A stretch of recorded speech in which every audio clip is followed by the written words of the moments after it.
On today's show, the 2025-26 season is officially and finally here for the Atlanta Hawks. We'll get into what's to come, predictions, a preview of the opener, and more, and it's coming up right now.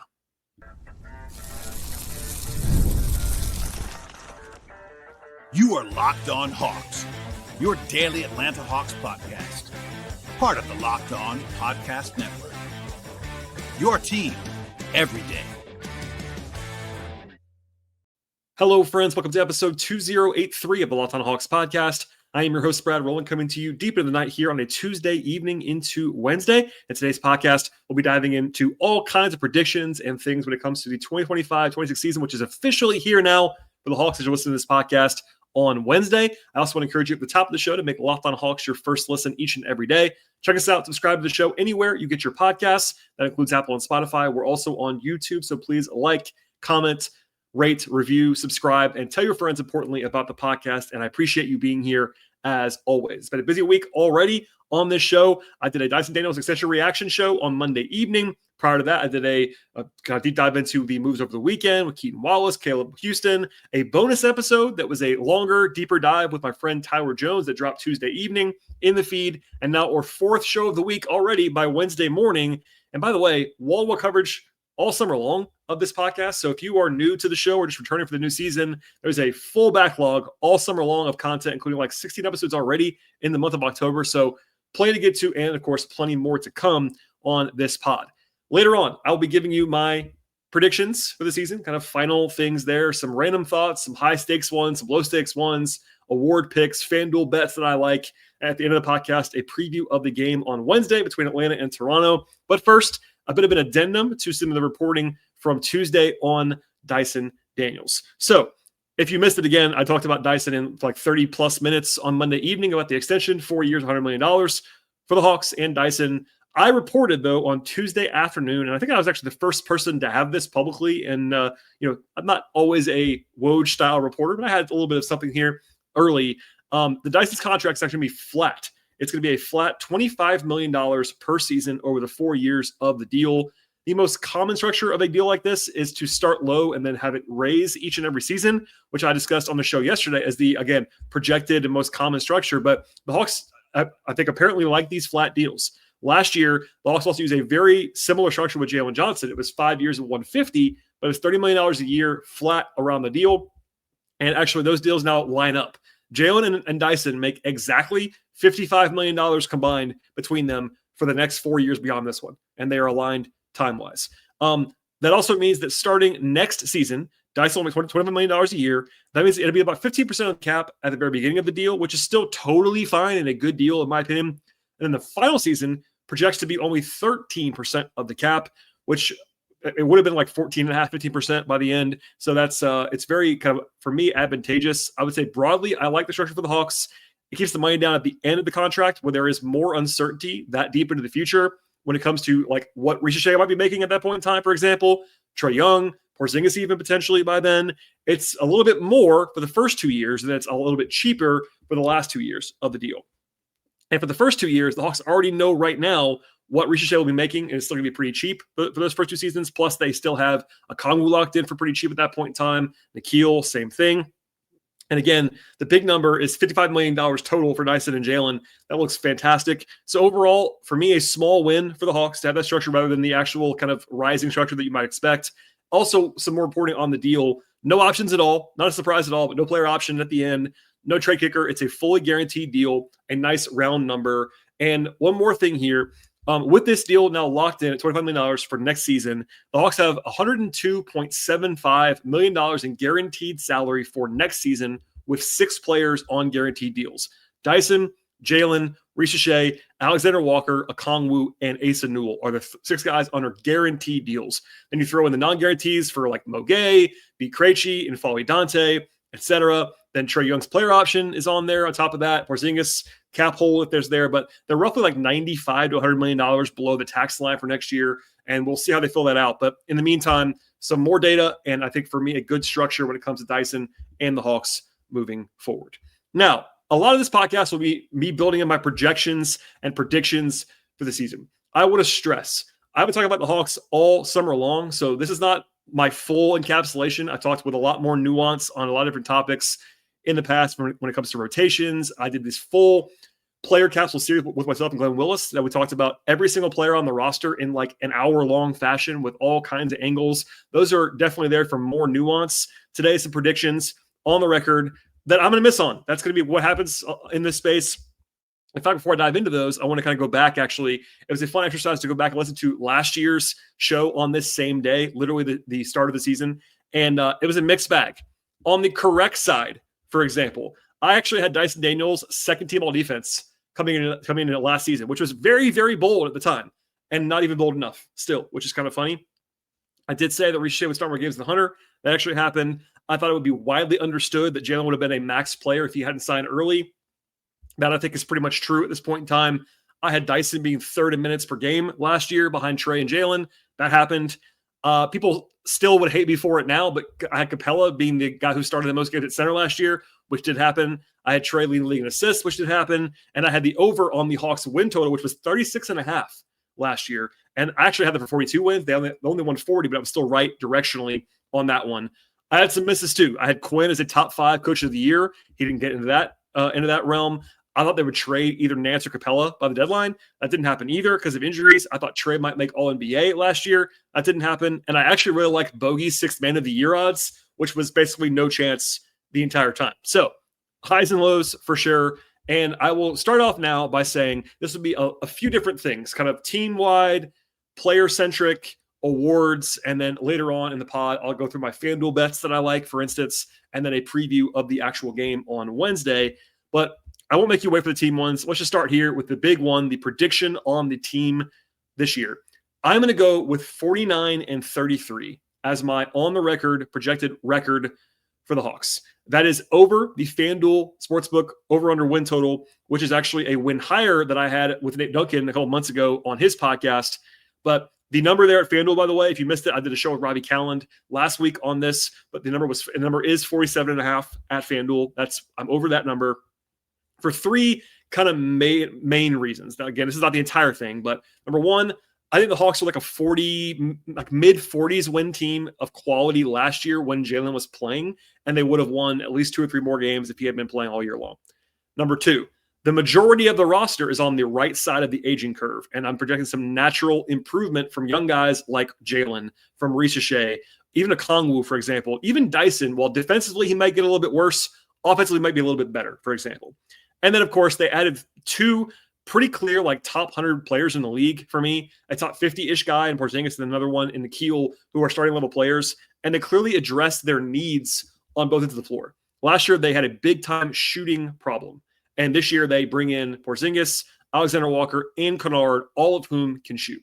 Last year, they had a rim protection problem at times. Porzingis is really good at that. They had another issue where they didn't always have a number 2 defender on the perimeter. Now they have Alexander Walker, who is really, really good to flank Dyson. And they generally have just good depth across the board. So I'm not going to go on a limb and pick them for 55 wins or anything like that, though I think that's definitely possible. That's in the range of outcomes. I think low end, I'd be surprised, barring injury, if they were in the play-in again, but something between, the 2 seed and the 6 seed, and maybe 2 and 5, something like that. I think they could certainly win into the mid-50s. I wouldn't be terribly shocked by that. But look, 49 wins will be their best regular season since 2015-16. That's pre-Trae Young. I think this is the best roster they've had top to bottom in the Trae Young era. I do believe that. If you take major injury off the table, I think they're more likely to be the 2 seed than to be in the play-in again, for example. But my official prediction on the record is 49 wins. Also, I have the Hawks winning the Southeast Division this year. I'm a little bit lower on Orlando, for example. And for me, they're going to be, at least in my projected standings in the East, the 3 seed behind Cleveland and New York. So I'm sure people will say that I'm too low or too high. I'm over the win total. I like to be reasonable on this podcast. I like to give you my actual view. I'm not a homer. I cover the team in the way that it is. I've been under the team before, but this is a team that I like. It's a talented roster, and I'm going with 49 wins as my official on-record projection at this point.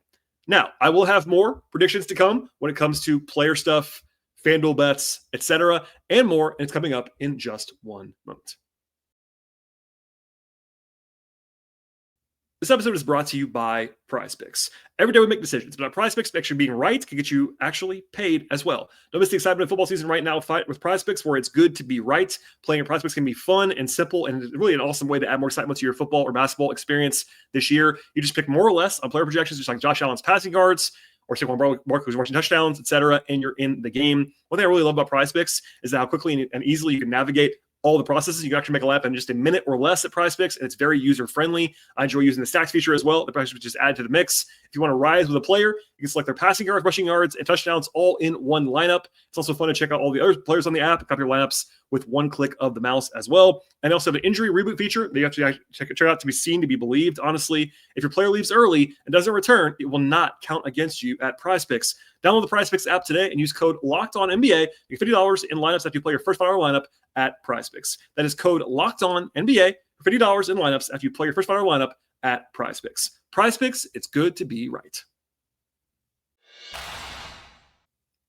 No one likes paying rent, me included. But if you have to pay rent, like I do, honestly, you might have to get something for it. You might as well. And that's where Built comes in. Built has changed the game right now by turning rent payment into real rewards that you can actually use. When you pay rent through Built, you can earn flexible points that could be redeemed towards hundreds of hotels and airlines, future rent payments, or even your next Lyft ride, and much more. But Built is not just about rent. It's about rewarding you around your entire neighborhood. With Built, your rent actually works for you. You're earning points every month on something you actually have to pay anyway. Whether you're grabbing food at a local restaurant that you love or simply trying to head to the gym, you are still earning rewards with Built. From your neighborhood to your travel plans, Built has made everyday life feel more rewarding. Turn your rent into rewards and start earning points right now around your neighborhood by going to joinbuilt.com/lockedonnba.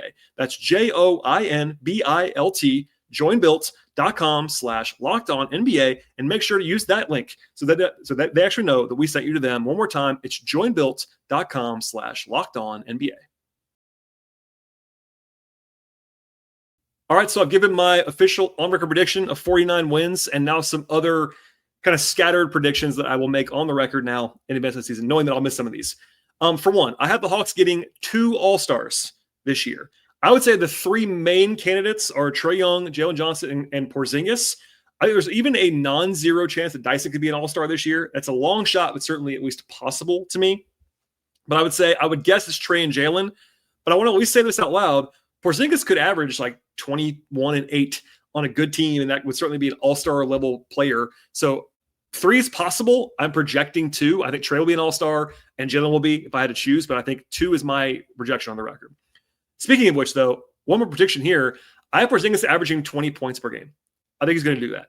He fell short of that last year. It was like 19 points something last year, but he's averaged 20 points a game in 6 of the last 7 seasons. And he averaged 20 points a game while playing 29 minutes per game in his first Boston season. I think generally people are underestimating how big of an offensive factor Porzingis actually is when he plays. He's productive. He's efficient. I think he's going to get 20 points a game this year. One more prediction here on a different vein. Ante Soleil will make a trade for a player that can help the team between now and the deadline in February. Not that bold, obviously, but I think the Hawks could use one more rotation guy, and they have the capital to do it. Now, one thing I'm not saying is that they should trade or that they will trade the Pelicans-Bucks pick. That's one that I would not be trading, but they have enough other ammunition between, trade exceptions and future picks, second-round picks, etc. They can go ahead and add a little bit to the roster between now and February. Onyeka Okongwu will play 2,000 minutes or more this season, even if he's not the starting center on opening night when Porzingis is playing. Last year was a career high for Okongwu with 2,064 minutes. He made 40 starts, played 74 games. He averaged 27.9 minutes per game last year. There will be nights when he's not playing 28 minutes a game. I will say that. But I think he plays like 34, 35 when Porzingis is not playing. And I think importantly, Okongwu will still play between like 23 and 30 minutes per game, even with KP in the lineup. And I think he'll be durable as well. So I think Okongwu will be up at 2,000 minutes again, even if he's not starting for the Hawks. As a team, I am predicting the Hawks will lead the NBA in assists per game. Last year, they were number 2 in the list, so not crazy here. But I think the Hawks are actually better set up this year for even more assists than they were last year because they have better spacing and better kind of play finishers offensively. Same kind of passing style, but with better shooting means more assists, generally speaking. Dyson Daniels will not average 3 steals per game last year. This year again, like he did last year, but he will still lead the league in steals and deflections and do so pretty comfortably. So 3 steals per game is crazy, but like 2.7 2.8, something still very possible for Dyson, and that would leave the league almost certainly. I will predict at least one more time that Trey's streak of increasing his assists per game will happen again. One of the crazier things in the league is that he was still like able to do this last year at 11.6. And by the way, he was number 23 all time in assists per game last year for any season. I think he has one more left in him to go up to like 11.8, 11.9, maybe even 12. I think Trey's, by the way, if you're an advanced stats person, you'll know this already, but Trey had this massive gulf last year between his assists and his potential assists and his expected assists to where he actually should have averaged more last year, but they had not enough shooting, and now they have that shooting. So I think he's going to be one more jump left in him with assists, and that'll be fun. Sickos like me, here's a prediction like this. We'll be talking about how important the Infali Dante offer sheet was. He's going to help him this year and play effectively in that third center kind of, ultra insurance big mode. I think he's an NBA player. I think he looked good in this preseason, and I think that will be a sneaky good addition for the Hawks. This one is definitely not based on anything other than just gut feeling, but I think Porzingis will play 60 games or more this year, which he's done only 3 times in his career. So his average for his career is 50.1. I'm going over on that. I'm going to 60. Good vibes right now. He's healthy. The Hawks will take care of him. I think the Hawks performance staff is ready for him with a plan, and I'll go on that front. 3 more here on the player side. Nickeil Alexander-Walker will average more minutes per game in Atlanta than he did last year in Minnesota. So last year, it was a career high with 25.3 minutes per game. I think in Atlanta, he gets there even without starting. So basically, any injury to Trey or Dyson, and he suddenly is playing 30-plus minutes a game. But even if those guys are playing, I think Nickeil will regularly average in the mid-20s, playing backup point guard, backup 2, backup 3, like playing a lot. I think Okongwu and Nickeil are starting level players. They're starters for me anyway, basically. And I think he'll play quite a bit, even if he was not necessarily signed to start in Atlanta. Jacob Toppin will be in the rotation for multiple stretches this season. This is a little bit of a called shot on a two-way guy, but I think Toppin is number 1 overqualified for two-way status. And I would trust him more right now than a few guys that are on the roster. Like, I think Jacob Toppin is better suited to play NBA minutes right now than Asa Newell is. And I know Asa Newell is a guy that I like, but he's a 19-year-old. Toppin is in his mid-20s. Is much more physically mature, ready to go right now as a combo forward than Asa. I think also Toppin's better than Juricic, for example, who's also on a real contract. So that combo forward, like if Ricochet misses any time, that will, I would think, almost certainly lead to some Toppin minutes. I like Toppin. I think he's qualified for it, and he'll kind of be in that Keaton Wallace mold last year, who ended up playing like 30 games in the rotation last year. Maybe not that many, but I think Toppin will be a real factor at some point this year. And then the last one is that Trae Young will have his second best shooting season of his career. I think he might fall short of his 21-22 season when he shot 38% from 3 and had 60.5% true shooting. But I think he'll be back up into that 36-37% range from 3, better at the rim than he was last year, and taking advantage in full of the increased spacing that the Hawks have. Plus, he'll be a little bit healthier than he was last year, a little bit more springy, and I like that to look at Trey for this season. So that's a wide berth of predictions. Like, I think, for instance, there's more to come on the awards circuit, some FanDuel numbers, some FanDuel's bets, but that's kind of my non-betting centric predictions. And I'm sure there's more that I'm forgetting right now, but hopefully that will whet your appetite in the future. One more that I just want to throw out there. I don't think he's going to be like the betting favorite. In fact, I know he's not, but Quinn Snyder, Coach of the Year, is like a very normal looking thing. I'm not going to pick him to win it, but I think he'll be in the top 3 in the ballots. How about that? It's hard to predict, but I will be at least reasonable and say top 3 Coach of the Year finish for Quinn Snyder. One more thing before we get to FanDuel bets and then a look at the game on Wednesday. Here is my very short Eastern Conference prediction, because people keep asking me for that. I feel like I'll just go ahead and give it to you now in order. Cavs won. Last year they won 64 games. Playoff-wise, I have some questions, but regular season-wise, they're good. Then the Knicks, then the Hawks at third. Orlando at 4. I have Milwaukee at 5, with Giannis being healthy enough to carry them. Detroit at 6. I have Philly at 7. Philly, I have no idea. Embiid looks pretty good. Knock on wood for them, health-wise. But 7 for me. The Raptors are at 8 for me. A pretty big gap after that, I would say. I have the Bulls 9. And not because I like the Bulls, but I think the Bulls are going to try really hard all the way through the season like they have the last few years. They want to be in the play-in badly, and they'll be there. I have Boston 10. If Boston played their guys every night all year, they'd be better than Chicago for sure. But I'm going to go with Boston 10 because I think at some point the light will come on and they will stop pushing hard because they should probably do that at some point. I have Miami at 11 because I don't understand Miami at all. Indiana is 12, which I know feels really low, but the combination of no Halliburton, no Turner, I'm not a huge believer in regular season Nembhard. McConnell's getting older, for example, Ben Mathurin, and there's some incentive for them to kind of figure it out like Boston too, maybe not push too hard down the stretch. All that thrown into the mix, I'm going to be low on Indiana, and then I'll go with Charlotte 13, Washington 14, and Brooklyn 15, and Brooklyn is going to be really bad.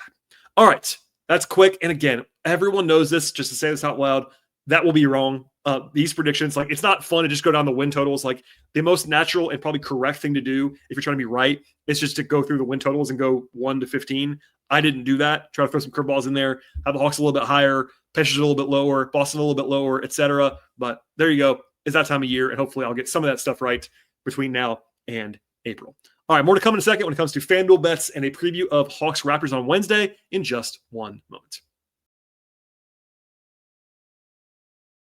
Let's be real. Making excuses does not solve anything. We've all heard them before. It's just stress. I'm tired. It happens to everyone sometimes. But when it comes to performance, sometimes your body actually needs a little bit more extra support, and that's where Rougiette comes in. Rougiette.com offers fast-acting, doctor-prescribed treatments for ED designed to help you stop making excuses and start making moves instead. Rougiette makes it easy to get started. You actually just connect with a board-certified doctor. It's 100% online, no awkward waiting rooms, no in-person appointments as well. If prescribed, your treatment actually ships directly and discreetly to your door.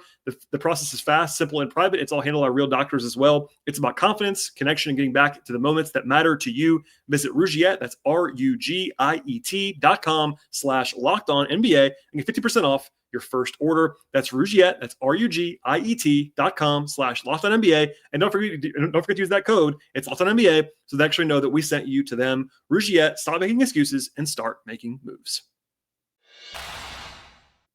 These days, anyone can advertise and claim they're actually going to handle your injury case properly, but some are not even real lawyers, just out-of-state companies that are trying to cash in on you. Others promise lower fees, but leave you with lower settlements, and that is why I would call John Foy and Associates. At John Foy and Associates, they have a proven track record of getting Georgia clients real results for more than 25 years. They don't just settle, they win. I love they treat every single client with dignity, compassion, and respect, and they're available 24/7 to take your call. And the best part is you pay absolutely nothing until John Foy wins your case with no upfront costs. If I got into a wreck, I know exactly who I would call. It's the strong arm. I trust John Foy and Associates because they've helped thousands of clients get justice and real money in their pockets along the way. And really just don't try to fight your insurance companies alone. Call John Foy and Associates today at 404-400-4000. That is 404-400-4000, or visit johnfoy.com to get started. They don't just settle, they win. Get the strong arm. Call attorney John Foy and Associates today.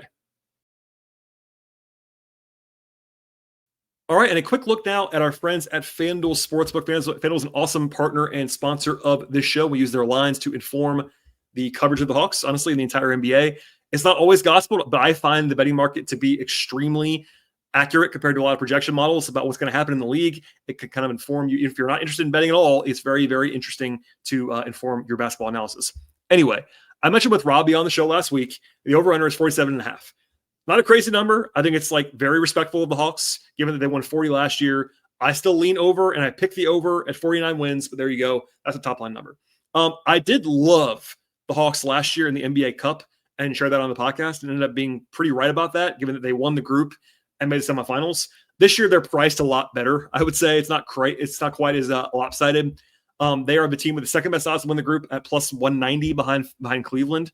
I don't mind that number because it's actually the Hawks have Cleveland at home in the Cup group play stage, but not a crazy recommend at that price.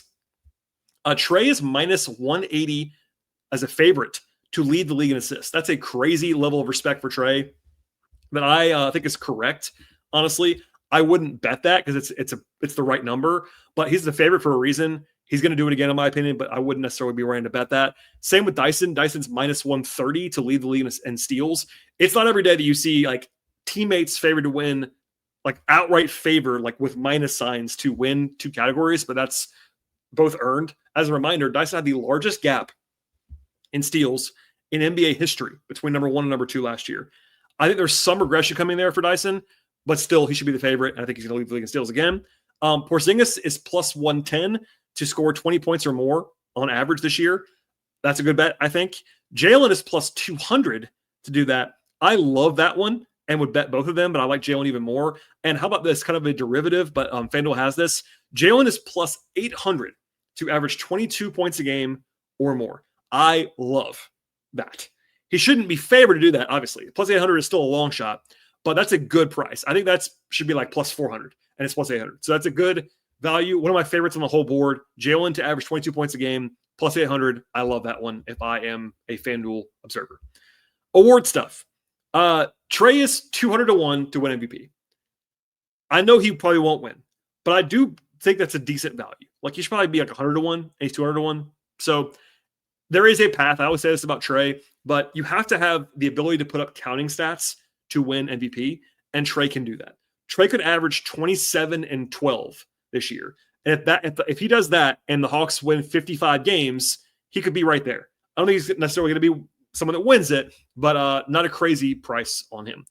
Dyson's plus 2,200, so 22 to 1 to win Defensive Player of the Year. Good number, I think, honestly. I like that. It's a good value, I think. We've already seen the blueprint. Last year, we saw that. If he did the same thing this year that he did last year, and the Hawks are just a little bit better as a team, both in wins and defensive ranking, he'd probably get more votes. Now, Wemby is the wild card there. He's the favorite for a reason, but I think 22 to 1 is enough where I would not mind that on Dyson. Jalen's 50 to 1 to win most improved. He probably won't win it, but it's a weird award with inconsistency in terms of voting patterns. And I think if Jalen makes the All-Star team this year, he will at least be somewhat in the mix. And my second favorite behind maybe Jalen averaging 22 points a game or more is that Zachary Richichet is 225 to 1 to win most improved at FanDuel. Now, second-year players don't usually win because there's like a bias against them in this award, which makes sense. Like you're kind of supposed to make a big leap. But Richichet is really underrated to me right now in the whole league and the whole market. And this is a crazy price. Like, I don't think he's going to win it. But if he was 100 to 1, I would like it. And he's 225 to 1. So don't bet a lot, a couple dollars maybe, but that's one I like value-wise. I think Okongwu and Alexander Walker are both pretty decent 6 Man of the Year prices. Okongwu's 20 to 1, Nikhil's 55 to 1. In real life, they are better than that. The only caveat is, and this is important because you have to win the award, voters tend to give 6 Man of the Year to scorers, and neither Okongwu or Alexander Walker are like primary scorers. Now, Okongwu could put up some numbers, and I think he's the better bet for a reason. But those guys are both pretty live at those numbers, I think, because they're going to play a lot. That's the biggest thing, and be on a good team, I think. I mentioned before, Quinn is plus 650 to win Coach of the Year. I like the division odds better than this. We'll talk about in a second. But if the Hawks win 50 games, like he's going to be right there. So that's not a bad bet. The Hawks, by the way, I'm not saying to bet this, but the Hawks are minus 600 to make the playoffs this year. The implied odds of that's like 85%. That sounds about right to me. Like it's not impossible they would miss the playoffs if something goes wrong. But that's about in the right range, and the implied probability is right. I do like the Hawks plus 165 at FanDuel to win the Southeast Division. Last year, they probably should have won it, honestly. If Jalen doesn't get hurt, they do win it last year. I'm pretty confident in that. And I understand why Orlando's favored. I actually do. I like the Hawks more than the Magic, but the Hawks are probably, for me, like 45% or more to win the division this year, objectively. And this number makes that a value. My favorite, by the way, non-Hawks division bet is the Warriors at plus 220 to win the Pacific. Just throwing it out there. that's a pretty good number, in my opinion. And then lastly, the Hawks are plus 950 to win the Eastern Conference. The implied odds there are like 9.5%, 10%.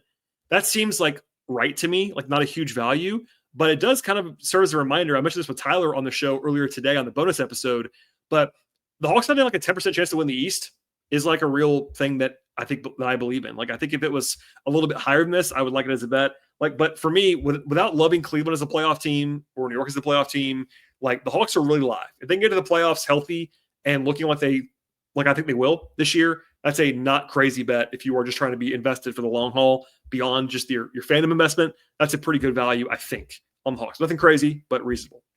All right. That's all I have on FanDuel. That could be all day long, but that's it's always fun. Obviously, dig into it if you like to, but a good way to make some more predictions on the end of the season.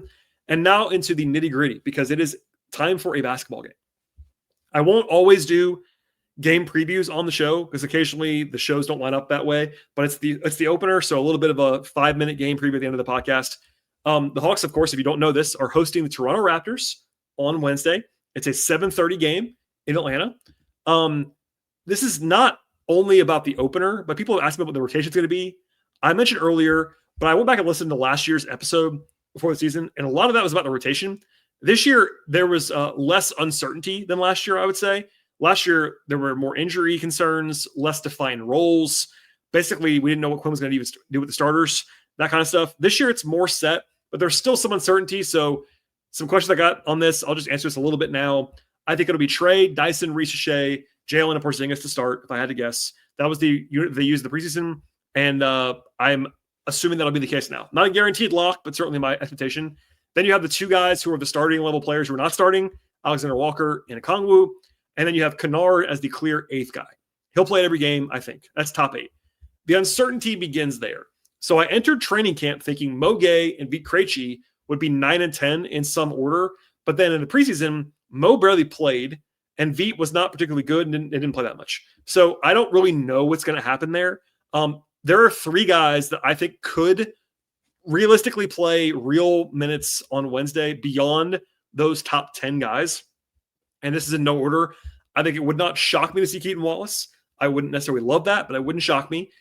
Jacob Toppin, who I think is probably ahead of both Caleb Houston, Asa Newell, Nikola Juricic, if they want to go one more forward deep against a Toronto team that has a bunch of length on the forward line, wouldn't stun me. And then in Folly Dante, probably more of a foul trouble thing, but I think he would be the other guy. So anybody else I'd be surprised to see, but we'll see. I'm really, of all the stuff, this is a very sicko thing to say, I'm almost more intrigued to see what happens with Mo Gay, because Mo Gay was like kind of the enigma of the preseason. I'm not really sure what's happening there. I thought he might be hurt, but on the bright side, the first injury report of any kind for the Hawks this year came out on Tuesday evening, and the Hawks announced 0 injuries. That's a great thing. Full stop, great thing. It also doesn't really explain why Mo Gay didn't play much in the preseason. So we'll see what happens there, but that's something I just want to say that out loud. The Raptors, by the way, have no Colin Murray-Boyles with a forearm injury, and Jacoby Walters also out with an illness. So they are a little bit shorthanded, but those guys are more like fringy rotation guys. Obviously, I love Murray-Boyles, but he's still a rookie. Keep that in mind. As for the Raptors themselves, they were a 30-win team last year. They did tank some at the end, but they were also totally a mess, and they had injuries. Brandon Ingram never played. For instance, the talent level is better than that. I'm not the biggest fan of the Raptors, but certainly they have talent. And FanDuel has them at 39.5 wins, so like a 500 level team, basically. And last year, Jalen got hurt against Toronto, which he mentioned in his media availability this week. Keep that in mind. The road team won all 3 games last year between the Hawks and the Raptors. What does that mean? Probably nothing, but there you go. As far as team stuff, they're really good on the offensive glass. They're very good and big athletically on the wing with Barnes, Ingram, RJ Barrett, etc. They're pretty physical. They're a little bit short on ball handling. Ingram probably helps out a little bit, but they don't shoot a lot of threes either. We'll see. Defensively, they are pretty good, generally speaking. No more Boyles should probably hurt them a little bit, but they got a lot of positional size. Quickly's a good defender at the point of attack. Barnes is pretty good. Barrett's fine, etc., etc. No one's like elite on that end of the floor for them, but they have a bunch of like rangy, defensive-minded wings, and they create turnovers pretty well as well. I would say, without going crazy deep into this, I am a little bit lower on the consensus than Toronto is, than the league is on Toronto, and a little bit higher on the Hawks. So that informs a little bit of my projection. But FanDuel, our friends there, have the Hawks as 5.5-point favorites as of Tuesday evening for the game on Wednesday. For reference, they're also minus 225 on the money line, which basically what that means is the implied win probability for the Hawks is like 69-70%. Sounds about right. The Hawks are at home. They're the better team. Although, like, if they lose, it won't be like the biggest shock in the world. It's not like losing to the Wizards at home or losing to the Nets at home. The Raptors are a frisky team. But I will say, without going crazy deep into this, the Hawks do have to play at Orlando on Friday and then home for OKC on a back-to-back on Saturday. So it would be a good idea for them to win this game. It's not one that's a layup by any means, but one that I'll be covering in person. I'll be here for the show after the game. Stay tuned and all that fun stuff. By the way, if you are a subscriber, you will also probably see the postcast returning for the season, which is a extra show. Like, I'm not on the postcast, but certainly nothing less for me. I will still be here 5 times a week. extra content in the feed. Nothing wrong with that whatsoever. Check it out. Subscribe to the podcast. And of course, tell your friends about the show. That's all I have, everybody. Hopefully you are ready to go for the season. Please stay tuned. Locked on Hawks, Apple, Spotify, YouTube, Overcast, all those places. Please like, rate, review, subscribe, comment, all that fun stuff. We very much appreciate you being here all summer long and throughout the season. It is, if without the listeners, I would not be here doing this. So I very much appreciate all the support as always. Keep it locked here. I very much appreciate it. One more time, and we'll see everybody after the game on Wednesday night.